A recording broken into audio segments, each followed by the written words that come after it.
ಇನ್ನು ದೇಶಾದ್ಯಂತ justice for Atul ಅನ್ನುವಂಥ ಕ್ಯಾಂಪೇನ್ ಈಗ ಜೋರಾಗ್ತಾ ಇದೆ. ಮಾರತಹಳ್ಳಿಯಲ್ಲಿ ಆತ್ಮಹತ್ಯೆಯನ್ನು ಮಾಡಿಕೊಂಡಿರುವ ಒಬ್ಬರು ಟೆಕ್ಕಿ ಆ ಪ್ರಕರಣ ಈಗ ಸಾಕಷ್ಟು ಚುರುಕನ್ನು ಪಡ್ಕೊಳ್ತಾ ಇದೆ. ಮಾರತಹಳ್ಳಿ ಪೊಲೀಸರು ಪ್ರಕರಣದ ತನಿಖೆಯನ್ನು ಈಗ ಚುರುಕುಗೊಳಿಸಿದ್ದಾರೆ.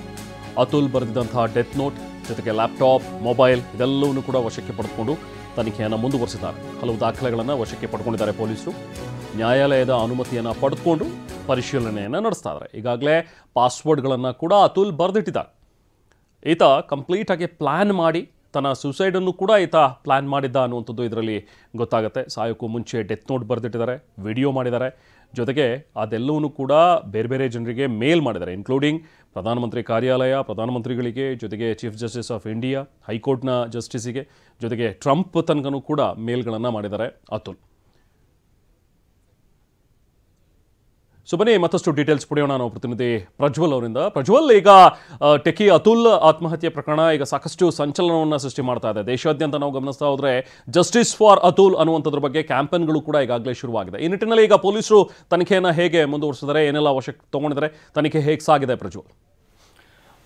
ರೆಹಮಾನ್ ಆತ್ಮಹತ್ಯೆಗೆ ಪ್ರಚೋದನೆ ನೀಡಿದ ಕಾರಣದಲ್ಲಿ ಈ ಒಂದು FIR ಅನ್ನ ದಾಖಲನ್ನ ಮಾಡ್ಕೊಂಡಿದ್ದಾರೆ ಮಾರತಹಳ್ಳಿ ಪೊಲೀಸರು. ಅದರಂತೆ ಸೀನ್ ಆಫ್ ಕ್ರೈಮ್ ಅಲ್ಲಿ ಸಿಕ್ಕಂತ ವಸ್ತುಗಳು ಅಂದ್ರೆ ಆತನ ಮೊಬೈಲು, ಲ್ಯಾಪ್ಟಾಪ್ ಮತ್ತೆ ಆತನ ಮನೆಯಲ್ಲಿದ್ದಂಥ ಒಂದು ಸಿಸ್ಟಮ್ ಸೇರಿದಂತೆ ಕೆಲ ಟೆಕ್ನಿಕಲ್ ಡಿವೈಸ್ಗಳನ್ನ ವಶಕ್ಕೆ ಪಡ್ಕೊಂಡಿದ್ದಾರೆ.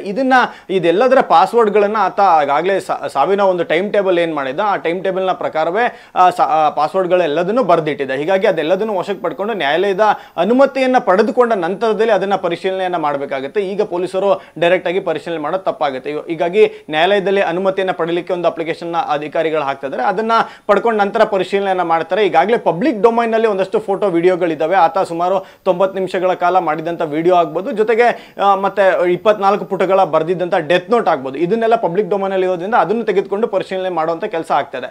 ಕ್ಲಿಯರ್ ಕಟ್ ಆಗಿ ಆತ್ಮಹತ್ಯೆಗೆ ಪ್ರಚೋದನೆಯನ್ನ ಮಾಡಿದ್ದಾರೆ ಅನ್ನೋದಕ್ಕೆ ಬೇಕಾದಂತ ಒಂದಷ್ಟು ಎವಿಡೆನ್ಸ್ ಗಳು ಸಿಕ್ಕಿರೋ ಹಿನ್ನೆಲೆಯಲ್ಲೇ ಒಂದು ತಂಡವನ್ನು ಈಗಾಗಲೇ ಉತ್ತರ ಪ್ರದೇಶಕ್ಕೆ ಕಳಿಸಿದ್ದಾರೆ. ಅಲ್ಲಿ ಆತನ ಪತ್ನಿ ನಿಖಿತಾ ಸಿಂಘಾನಿ ಆಗ್ಬೋದು, ಮತ್ತೆ ಆತನ ತಾಯಿ ಮತ್ತೆ ಆಕೆಯ ಸಹೋದರ ಇವರೆಲ್ಲರನ್ನು ಕೂಡ ಒಂದಷ್ಟು ಟಚ್ ಮಾಡಬೇಕು, ಮತ್ತೆ ಅವರಿಗೆ ನೋಟಿಸ್ ಅನ್ನ ಕೊಡಬೇಕು. ಮತ್ತೆ ಅಲ್ಲಿ ತನಿಖೆಗೆ ಸಹಕರಿಸಿಲ್ಲ ಅಂದಂತ ಸಂದರ್ಭದಲ್ಲಿ ಅವರನ್ನ ವಶಕ್ಕೆ ಪಡೆದು ಬೆಂಗಳೂರಿಗೆ ಕರೆತರಬೇಕು ಅನ್ನೋ ನಿಟ್ಟಿನಲ್ಲಿ ಅಧಿಕಾರಿಗಳು ತನಿಖೆಯನ್ನ ಮಾಡ್ತಿದ್ದಾರೆ. ಸುಪ್ರೀಂ ಕೋರ್ಟಿನ ಒಂದಷ್ಟು ಗೈಡ್ಲೈನ್ಸ್ ಗಳನ್ನ ನೋಟ್ ಮಾಡಿಕೊಂಡು ಆ ಗೈಡ್ಲೈನ್ಸ್ ಗಳ ಪ್ರಕಾರವಾಗಿಯೇ ತನಿಖೆಯನ್ನ ಮಾಡ್ತಿದ್ದಾರೆ. ಯಾಕಂತಂದ್ರೆ ಕೇವಲ ಒಂದೇ ರೀತಿಯಲ್ಲಿ ತನಿಖೆ ಮಾಡೋದು ಕಷ್ಟ ಆಗುತ್ತೆ ಅನ್ನೋ ಕಾರಣಕ್ಕೆ ರೆಹಮಾನ್.